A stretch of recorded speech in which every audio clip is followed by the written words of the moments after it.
A 5-year-old child came home from kindergarten at an elementary school on base in Fort Bragg, North Carolina, and told her mother she was scared. Scared of what? Scared that her teacher was going to come eat her, because her teacher had told the kindergartners that the teacher turned into a werewolf at night. That child's mother has already filed complaints with school administrators. Other mothers of pre-K and kindergarten students had filed complaints. They had reported that the substitute teacher, a biological male who identified as female and non-binary, came to school wearing tight shirts, tank tops, above-the-knee skirts, combat boots, and a BDSM-style dog collar with dog tags representing sexual fetishes. They had reported an animal tail worn to class on more than one occasion. They had reported that the teacher instructed kindergartners to address the individual by online wolf character names: Roxanne, Roxy, Captain Roxy, Coda, and to howl like wolves. They had reported that the teacher told 5- and 6-year-old children about wanting to present as more non-binary, about being a woman who likes boys, about turning into a werewolf at night. The parents raised these concerns in early 2025. The teacher continued in the classroom. It took a formal demand letter from the legal organization Liberty Counsel to the Department of Defense Education Activity on February 9th of this year, and a CBN News report before Secretary of Defense Pete Hegseth confirmed on February 19th that the teacher had been fired 2 weeks prior. The parents were right from the beginning. It took over a year. The independent media company The Truth in the Darkness Network presents the Courage in the Darkness show with your host Philip Roberts, shutting down the narrative and bringing you the truth that the indoctrinated leftist sheep can't handle. The timeline of this case is as important as its content, because the timeline reveals the specific institutional failure that allowed a kindergarten classroom on a United States military base to become the setting for what these parents described for over a year before anything was done. Parents of pre-K and kindergarten students at Mildred B. Poole Elementary School at Fort Bragg began raising concerns with administrators in early 2025. The teacher had been at the school since at least 2023. The parents were not reporting a single incident or a one-time lapse in professional judgment. They were reporting a sustained pattern of conduct that they had observed over time, that their children had experienced and come home describing, and it was producing measurable fear and distress in young children. A 5-year-old afraid of her teacher, afraid that her teacher was going to eat her. Not a child who misunderstood something. She's a child who absorbed exactly the message the teacher was delivering. That the person in authority at the front of her classroom was a creature of a different kind, something that changed at night, something that howled, something that the child did not know how to categorize within any frame of reference available to a kindergartner, except fear. The specific details reported by parents through Liberty Counsel's letter are worth stating in full, because the institutional response to those details, which was to allow the teacher to remain in the classroom, is not comprehensible without understanding what the parents were actually reporting. The teacher wore BDSM-style clothing to school. Tight skirts, tank tops above the knee skirts, combat boots, and a dog collar with dog tags. The parents described as representing sexual fetishes. The teacher wore an animal tail on more than one occasion. The teacher instructed kindergartners to call the individual by online wolf character personas. The teacher told children to howl like wolves. The teacher told 5- and 6-year-old kids about turning into a werewolf at night. The teacher discussed gender identity with kindergartners, telling them about wanting to present as more non-binary and about being a woman who likes boys. The teacher's personal vehicle, parked at the school, displayed the words "Werebeast Huntress" right across the windshield. A custom front plate reading Roxy 666, profanity, and transgender flags. Liberty Counsel reviewed social media accounts it attributed to the teacher and reported that the material included the teacher engaging in sexual fetishes and violence and torture through drawings with furry personas. The letter also raised the specific safety concern of whether the teacher claiming a female identity was escorting girls to restrooms. Every one of those details was available to the school administrators who received the parents' complaints in early 2025. The parents were reporting all of it. The school's response was to allow the teacher to continue in the classroom for the better part of a year while the parents' concerns were unresolved. The teacher apparently understood what was and was not being monitored. Liberty Counsel noted that the individual dressed appropriately for the school yearbook photo and other official school events. The conduct that parents were reporting was happening in the classroom with the children where the cameras were not rolling and the yearbook photographer was not present. The teacher knew how to perform appropriateness for documentation purposes while conducting the classroom differently. That awareness is not the behavior of someone who did not understand what they were doing was wrong. It's the behavior of someone who understood exactly how the institutional tolerance for their conduct operated and worked within its limits deliberately. Mildred B. Poole Elementary School is a Department of Defense education activity school. DODEA schools serve the children of active duty military personnel on and near military installations across the country and overseas.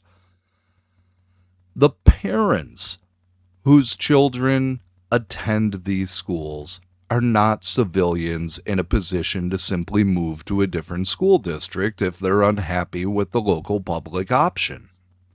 They are military families whose assignments determine where they live and where their children go to school.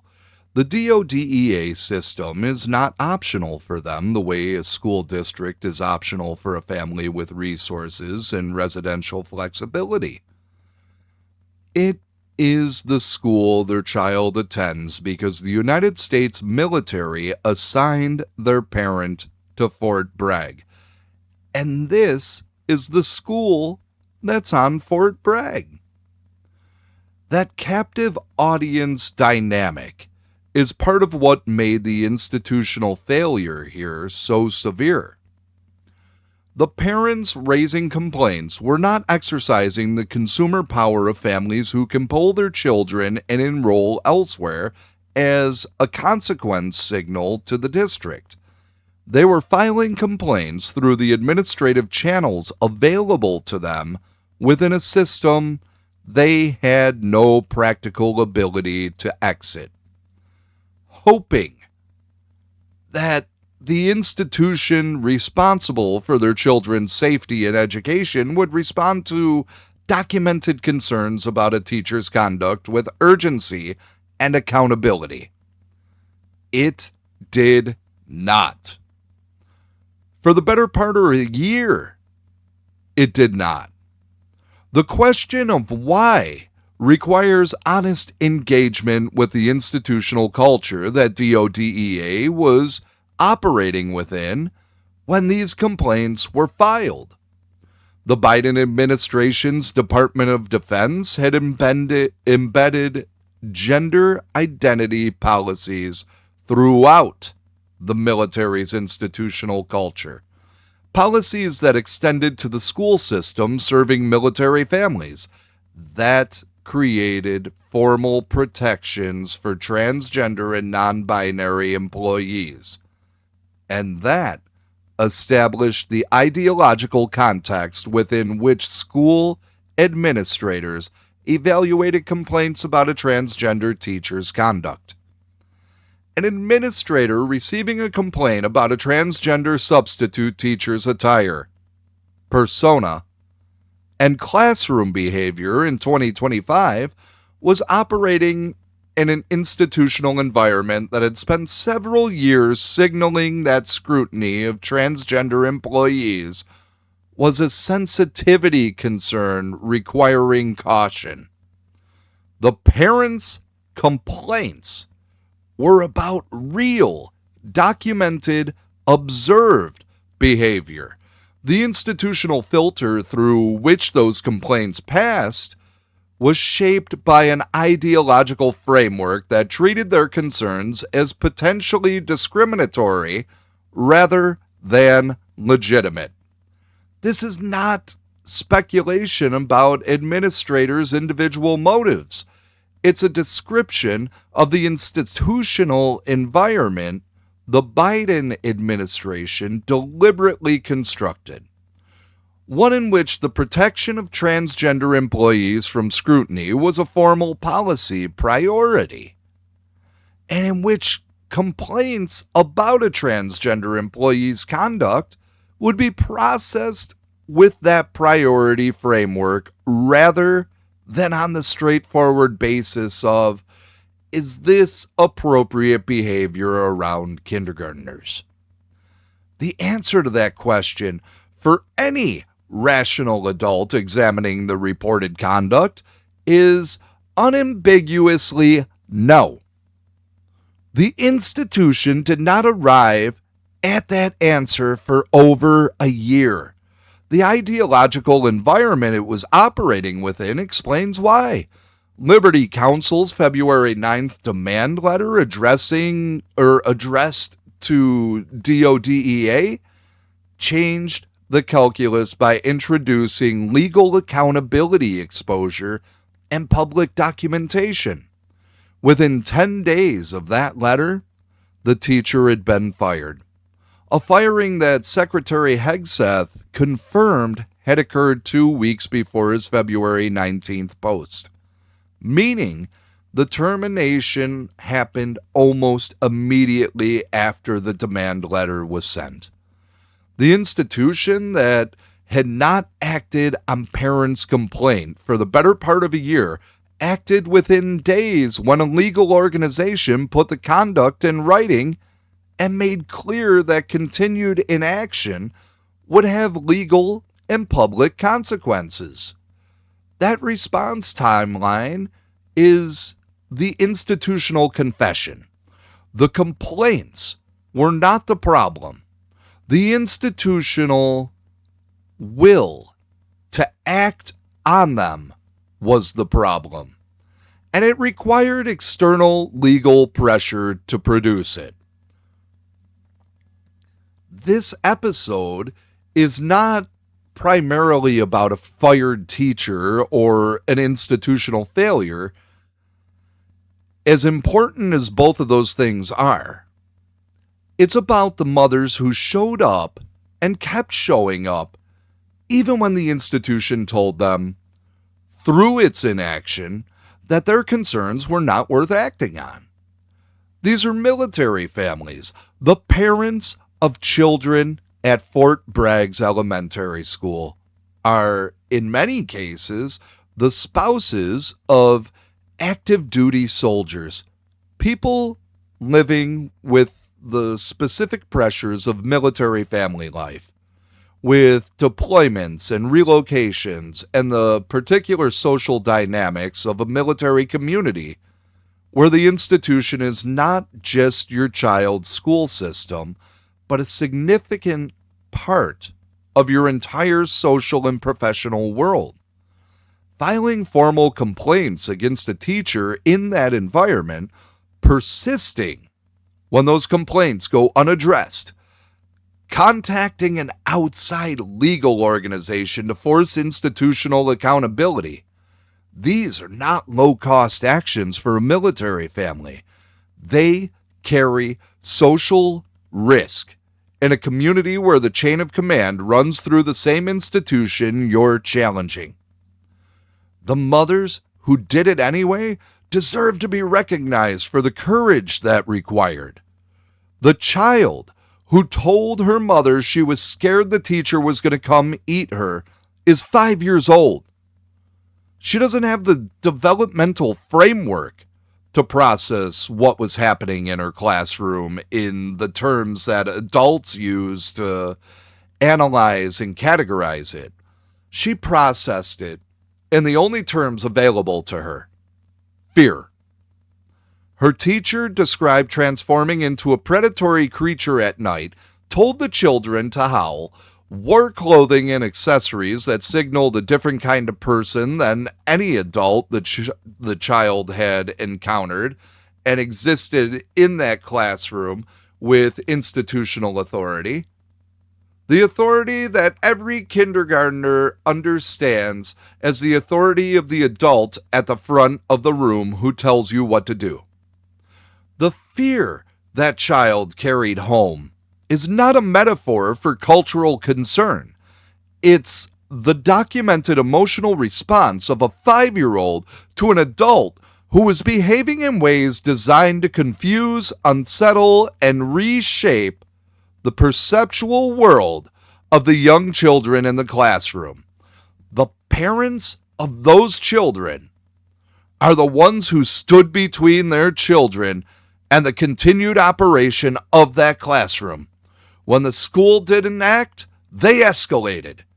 When their complaints were not resolved, they found a legal organization willing to put the conduct in writing and send it to the Department of Defense with the weight of legal consequence behind it. They did the work.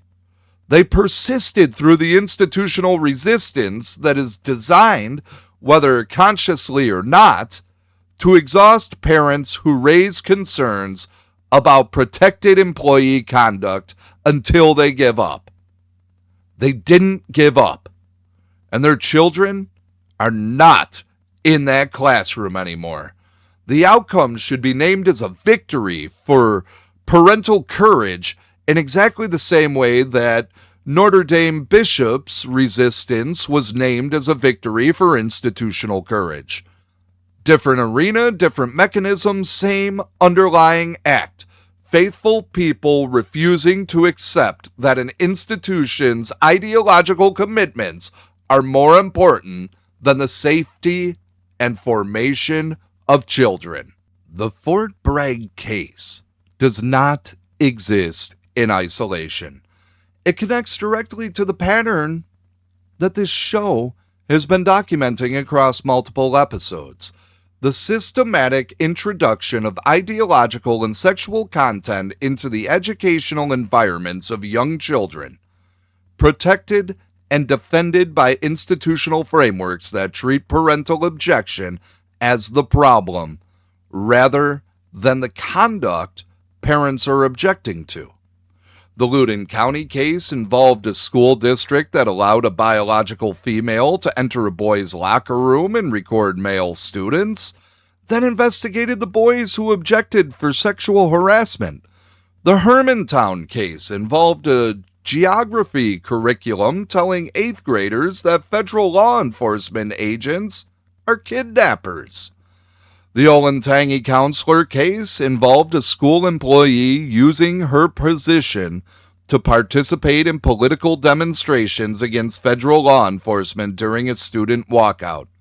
The Penn State case involved a flyer depicting the murder of a federal agent appearing twice near student housing with no identified perpetrator and no institutional accountability. The Utah case involved a university requiring a graduate student to write political advocacy letters to legislators as a condition of her degree. The Fort Bragg case involves a kindergarten classroom on a military base where a teacher wore fetish accessories, told children about turning into a werewolf, and produced documented fear in 5-year-olds while the school did nothing for over a year. These are not unrelated incidents scattered across the country. They are the outputs of a coherent institutional transformation.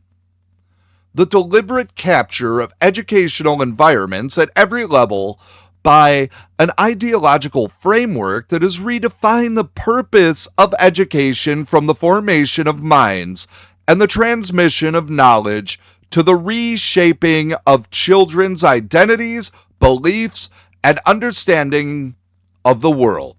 That framework protects a transgender kindergarten teacher wearing a BDSM collar in the same way it protects an 8th grade geography teacher telling students ICE agents are kidnappers. In the same way it protects a university professor requiring advocacy letters from graduate students. In the same way it protects the school district that investigated boys for objecting to being recorded in their locker room. The protection is not incidental. It's structural.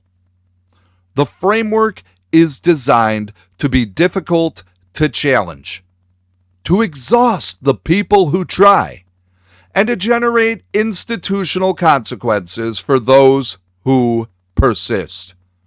What the Fort Bragg parents demonstrated, and what the Notre Dame bishops demonstrated, and what the families in Loudoun County demonstrated, is that the framework is not invincible. It yields to organized, documented, persistent resistance backed by legal accountability mechanisms and public visibility.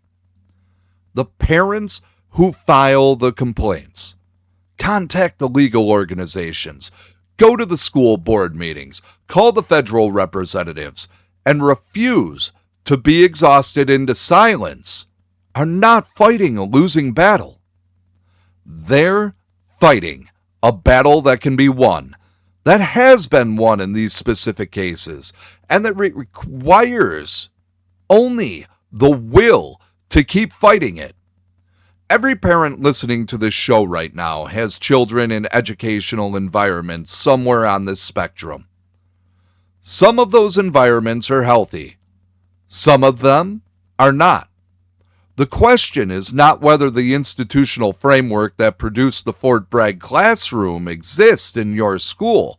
The question is whether you know what is happening in your child's classroom right now, and whether you have the information and the resolve to act if the answer is what the parents at Mildred B. Poole Elementary discovered when their 5-year-olds came home afraid. A 5-year-old told her mother she was scared her teacher was going to come eat her. The mothers of the pre-K and kindergarten students at Fort Bragg's elementary school had been filing complaints since early 2025. The school did not act. A legal organization sent a demand letter in February. The teacher was fired within days. Secretary Hegseth confirmed it publicly. The classroom is safe. The victory is real. The children are protected. The mothers who did the work who persisted through the institutional indifference, who found the legal organization and put the conduct on record, who refused to accept that their children's fear was less important than the institution's ideological commitments. Those mothers won. Name it, celebrate it. And then, understand that the same battle is being fought right now in classrooms across this country where the parents have not yet filed the complaint, have not yet found the legal organization, have not yet discovered what is happening at the front of their child's classroom while they're at work. The Fort Bragg parents did not know what was happening until their children came home and told them. Your children will tell you too, if you create the space to listen and the safety to speak. Ask them what happened at school today. Ask them what their teacher said. Ask them if anything made them feel confused or scared or uncomfortable. Listen to the answers. The protection of children is not a political position. It's the first obligation of every parent, every community, and every institution that claims to serve families. When the institutions fail that obligation, parents must fulfill it. The Fort Bragg mothers did. So can you. Stand with us, support the mission, refuse the silence. Find us at TITDUSA.com and the Stand Against the Silence campaign. And I will see you next time. God bless.